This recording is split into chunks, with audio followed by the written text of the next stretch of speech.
Mas vamos ver o outro quadro. Vamos ver o outro quadro. Confira comigo o versículo 20 e 21. Vamos juntos?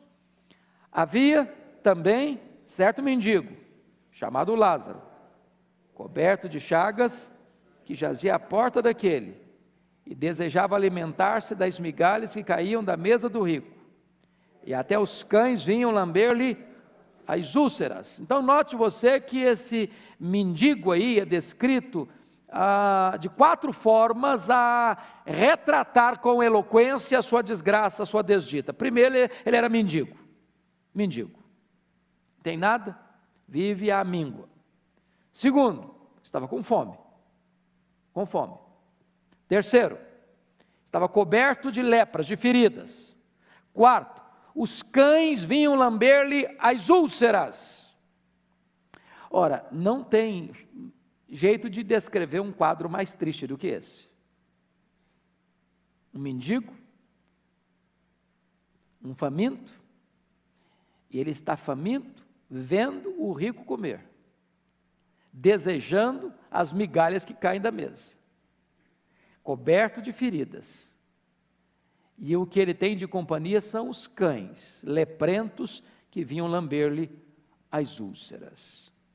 Agora notem vocês que também esse homem morreu. O que é curioso que Jesus cuidadosamente não nos informa que ele foi sepultado.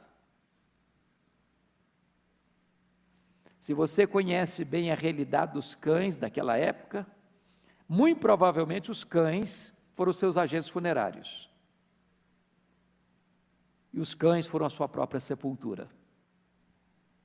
Talvez diante de um cenário desse, você pudesse sair torcendo o nariz, sentindo náuseas, asco e diz, que tragédia. Mas se lembre de que essa é apenas uma parte da história. Tem muito mais depois da sepultura. Então vamos ver o outro lado, o que acontece do lado de lá da sepultura. Do lado de cá, um é extremamente rico, o outro é extremamente pobre. Do lado de cá da sepultura, um banqueteava todos os dias e o outro passava fome todos os dias. Do lado de cá, um vestia púrpura e linho finíssimo, o outro trapos. Mas prestem atenção, há determinadas diferenças na vida de um ser humano que as roupas não revelam, que a casa que você mora não revela, que o cardápio da sua mesa não revela, que os anéis dos seus dedos não revelam, que a sua posição social não revela. Um homem, uma mulher não podem ser medidos pela casa que moram, pela roupa que vestem, pela comida que comem, pelas joias que usam, pela ostentação que possuem. Notem comigo o Lázaro agora, do lado de lá da sepultura. Quando Jesus levanta a cortina e mostra o outro lado, há uma inversão brutal da realidade. Se não vejamos. Olha aí comigo, o versículo 22. Vamos juntos? Aconteceu morrer o mendigo e ser levado pelos anjos para o seio de Abraão. Olha que coisa maravilhosa, só até aqui. O mendigo morreu, e aí diz o texto, que os anjos,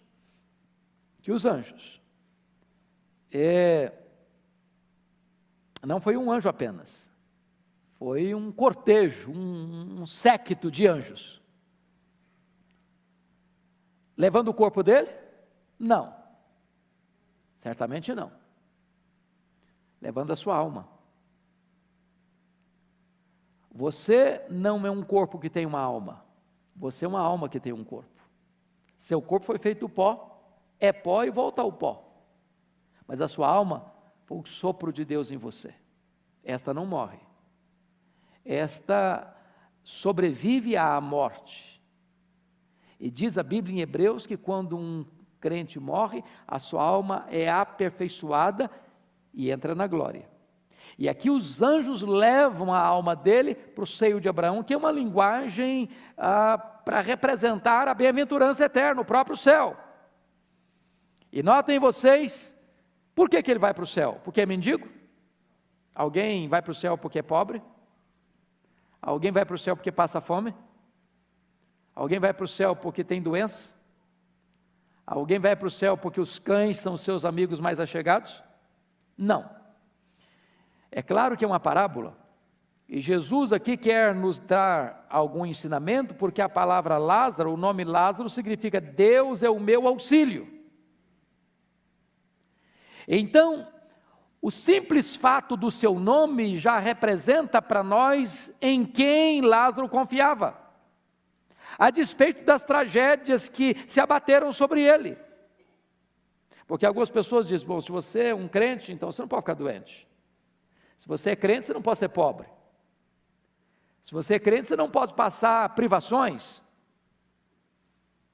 Mas Jesus quis, nesse contraste brutal, nos mostrar que, embora a realidade aqui seja a pior, isso não interfere na sua salvação, porque a salvação não depende do quanto dinheiro você tem, de quanta saúde você tem, de que roupa você veste, de que comida você come, que casa você mora, quem cerca você.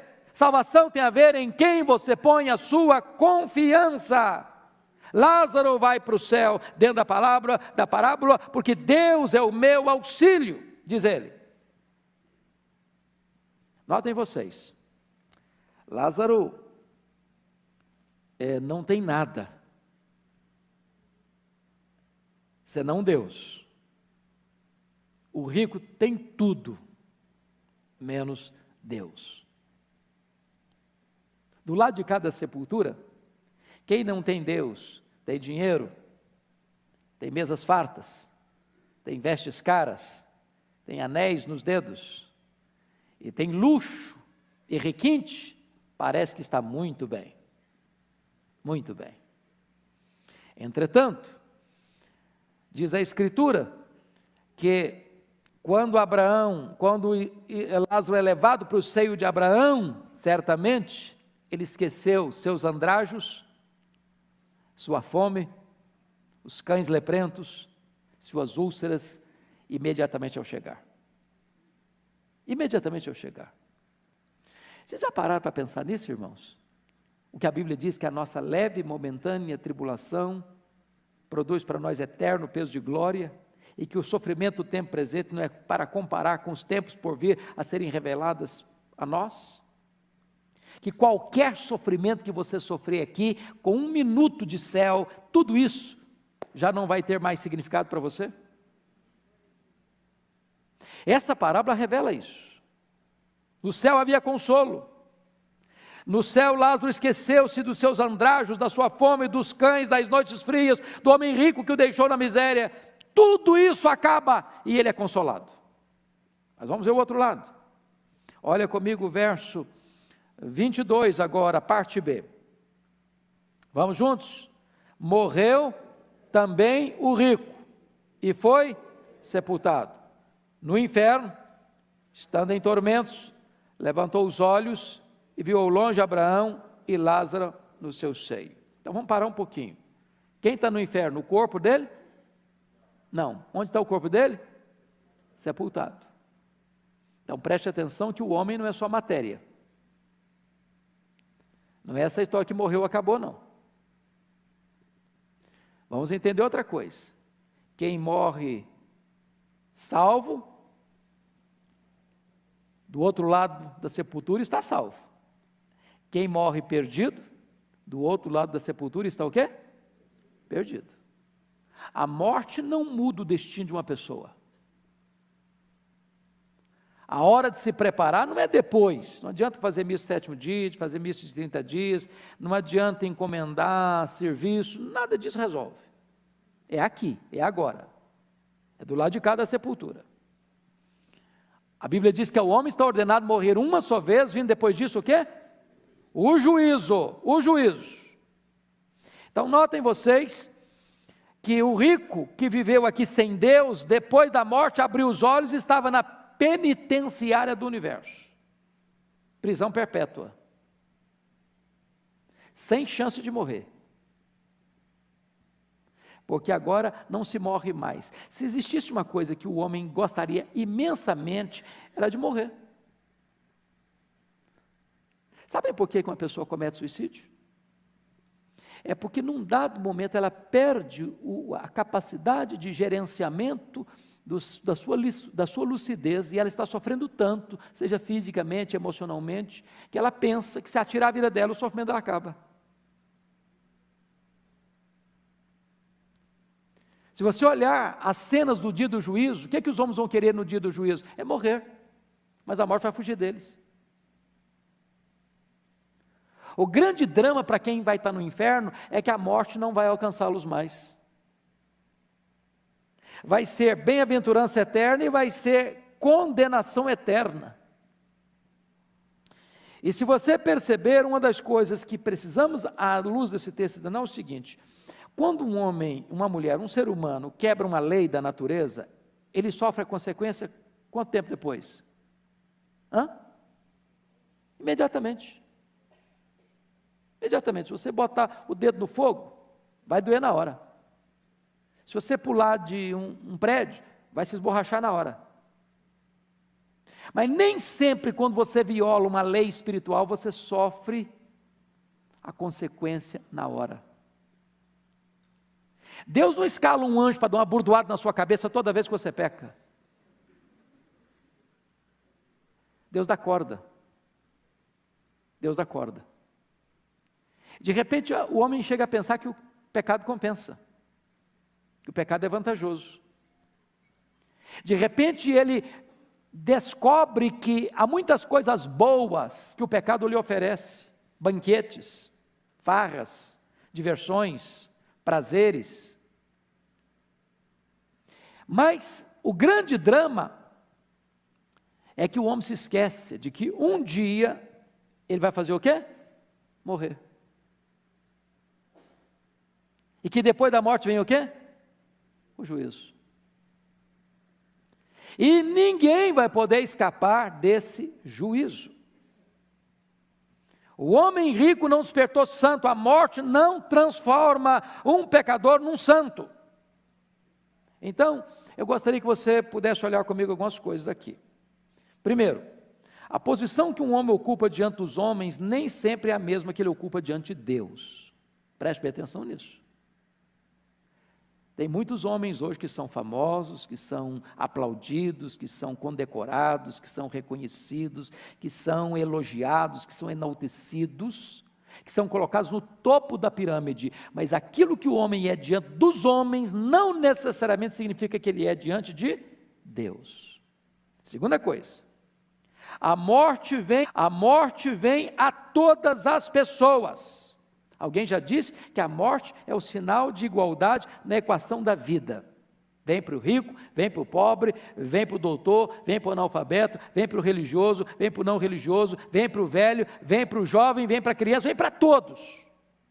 Para todos. Terceiro, Deus leva os salvos para o céu na hora da morte. Irmãos, isso é verdade, é bíblico, isso é a esperança para nós, amados. É por isso que um crente pode dizer: para mim o viver é Cristo, o morrer é lucro. É por isso que a Bíblia pode dizer o seguinte: bem-aventurados aqueles que desde agora morrem no Senhor, para que descansem das suas fadigas e as suas obras os acompanham. Então, quarta verdade que esse texto nos mostra: as pessoas não convertidas descobrirão o valor da alma tarde demais. Se você olhar nessa parábola, esse homem rico fazia toda a provisão para quê? Para o corpo. Para o corpo. Vestes, banquetes, prazeres. Tudo para quê? Para o corpo.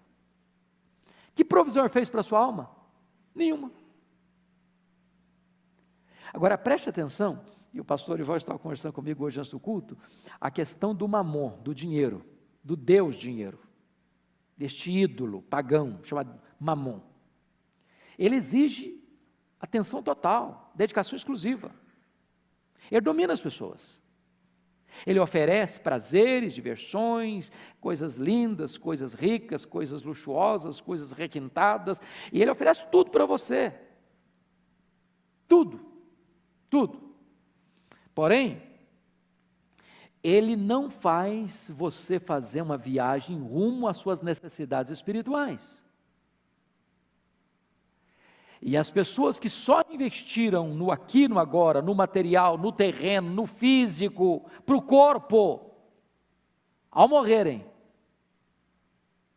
e ao perceberem que não tendo feito investimento espiritual, vão estar no inferno, vão perceber tarde demais a importância que é se investir na vida espiritual, na alma. Ele está preocupado agora com os irmãos dele, porque ele não se preocupou em tempo oportuno.